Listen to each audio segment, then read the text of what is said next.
Assalamu alaikum students. As we have started the topic of adrenergic system और adrenergic system क्या होता है, something related to sympathetic activation.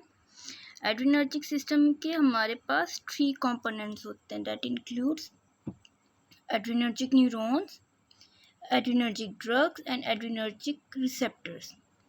Adrenergic neurons और adrenergic receptors पर already video बन चुकी है, ऑलरेडी डिस्कस हो चुकी है. I will put the link of the video in the description, and from now onwards we would be discussing about adrenergic drugs. And in adrenergic drugs we have adrenergic agonist and adrenergic antagonist. और आज का हमारा topic है that is adrenergic agonist. तो adrenergic agonist होते क्या हैं? These are the drugs that potentiate the sympathetic activity throughout our body in the effector organ by various mechanisms. Adrenergic agonists are also referred to as sympathomimetics. क्यों? Because mimetics मतलब कि किसी action को mimic करना, और adrenergic agonist क्योंकि वो sympathetic action को मिमिक कर रहे हैं, सिंपैथेटिक एक्शन को स्टिमुलेट करें इन द इफेक्टर ऑर्गन्स. अब जैसा कि मैंने कहा कि एड्रीनर्जिक एगोनिस्ट या सिम्पैथोमाइमेटिक्स जो हैं, they stimulate the sympathetic activity in effector organ by various mechanisms. तो depending upon the mechanism of action these are classified into direct acting drugs, indirect acting drugs and mixed drugs. Now what are the mechanism of action of all these three drugs?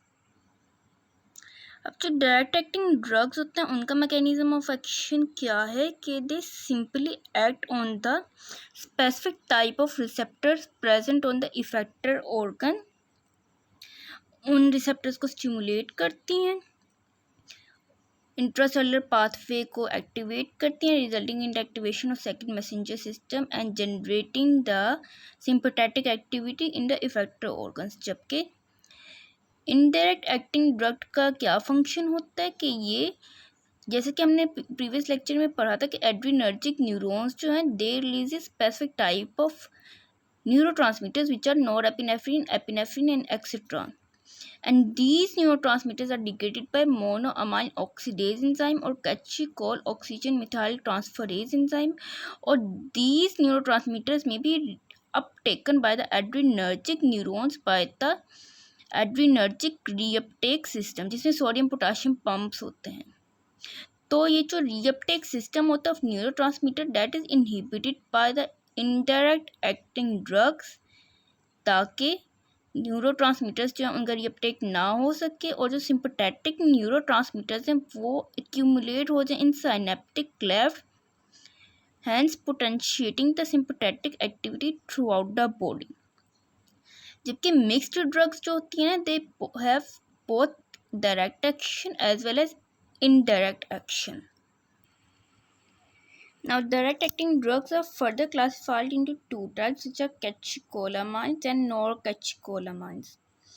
Catecholamines जो हैं these are non-selective drugs, which means कि these can act on alpha receptors as well as on beta receptors, and these includes epinephrine, norepinephrine and isoproterenol. And as we have discussed in the previous lectures कि जो epinephrine, norepinephrine और isoproterenol है, all three of them can activate alpha receptor as well as beta receptors. वो अलग बात है कि either of these drugs possesses the high affinity for alpha receptors या they may possess the high affinity for beta receptors. जबकि non catecholamines जो होते हैं which are the type of the direct acting drugs, these are selective in their action. Selective in their action का मतलब कि दे में इधर एक्टिवेट ओनली अल्फा रिसेप्टर्स और दे में ओनली एक्टिवेट बीटा रिसेप्टर्स. ऐसा नहीं हो सकता कि जो अल्फा रिसेप्टर्स को एक्टिवेट करने वाली ड्रग्स हैं वो बीटा को भी एक्टिवेट कर सकें, या बीटा रिसेप्टर्स को एक्टिवेट करने वाली जो ड्रग्स हैं वो अल्फा रिसेप्टर्स को भी एक्टिवेट कर सकें. सो अल्फा रिसेप्टर्स को एक्टिवेट करने वाली ड्रग्स में we have phenylephrine which activate alpha 1 as well as alpha 2 and clonidine which activates alpha 2 receptors. जबकि बीटा सेलेक्टिव ड्रग्स में वी हैव एल ब्यूटिरोल. अब कैचिकोलामाइंस क्या होते हैं, नॉन कैचिकोलामाइंस क्या होते हैं, उनमें क्या डिफरेंस है? तो जो डायरेक्ट एक्टिंग एड्रिनर्जिक एगोनिस्ट है, these are the derivatives of beta phenyl ethylamine. Phenyl we know that कि जब बेंजीन के ऊपर हाइड्रोक्सिल ग्रुप अटैच्ड होता है, इथाइलामाइन साइड चेन मीन्स के दो carbon atoms, carbon methyl molecules और साथ एक अमाइन मॉलिक्यूल। तो direct acting adrenergic agonist, these are the derivatives of beta phenyl ethylamine, or substitution on the hydroxyl group and substitution on the amino group of the ethylamine side chains determine कि rather the direct acting drug is going to activate alpha receptors or it is going to activate beta receptors, or either it is capable of penetrating through the central nervous system or not. For example, ethylamine side chain है, इस पे जितना बल्कि और जितना large और group attached होगा ना, उतनी ही ड्रग ज़्यादा एफिनिटी पोजेस करेगी for the beta receptors. As we have discussed earlier कि आइसोप्रोटेनॉल जो है, it possesses the highest affinity for the beta receptors. क्यों?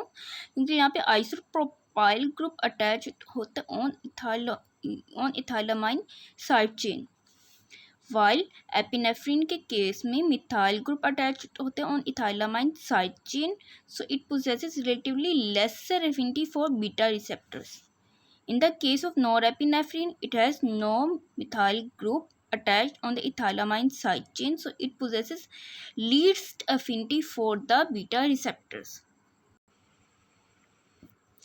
In the case of catecholamines, these are 3,4-dihydroxybenzene derivatives, while non catecholamines की case में हम देखें तो benzene ring पे कोई हाइड्रोक्सिल ग्रुप की अटैचमेंट नहीं होती।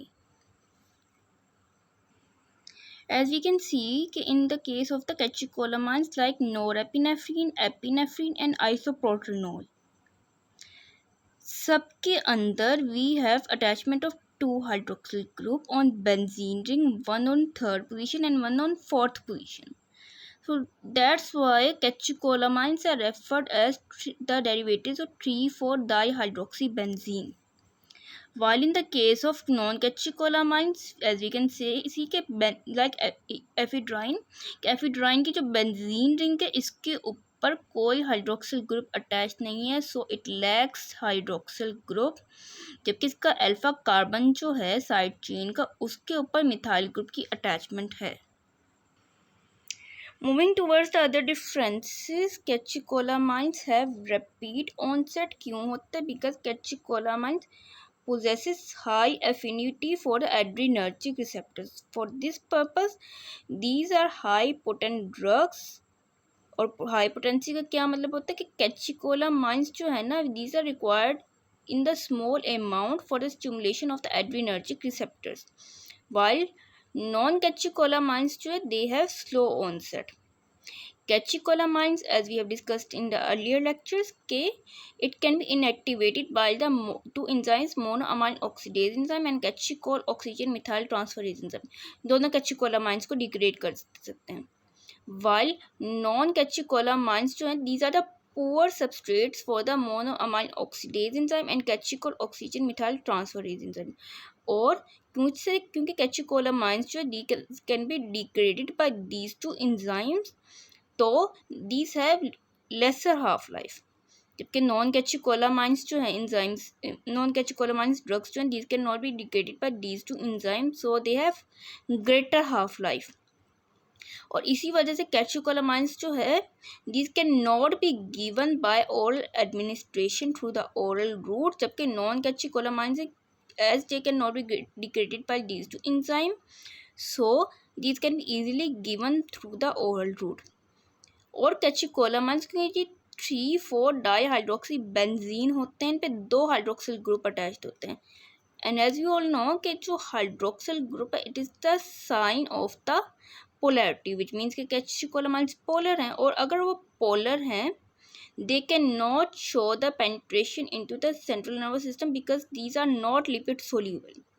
जबकि नॉन कैचिकोलामाइंस पे तो कोई हाइड्रोक्सिल ग्रुप अटैच्ड ही नहीं होता ऑन बेंजीन रिंग, सो इस पर्पज के लिए ये नॉन पोलर हैं. These are lipid soluble and these can easily penetrate through the central nervous system and can also cross the blood-brain barrier.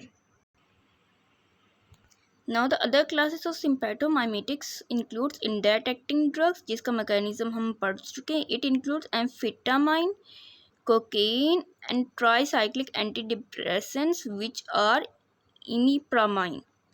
जबकि mixed drugs में we have ephedrine and pseudoephedrine. And the characteristics and detail of all these drugs would be discussed in the later lectures. This was all about today's topic. Hope you understood well. Thanks for watching.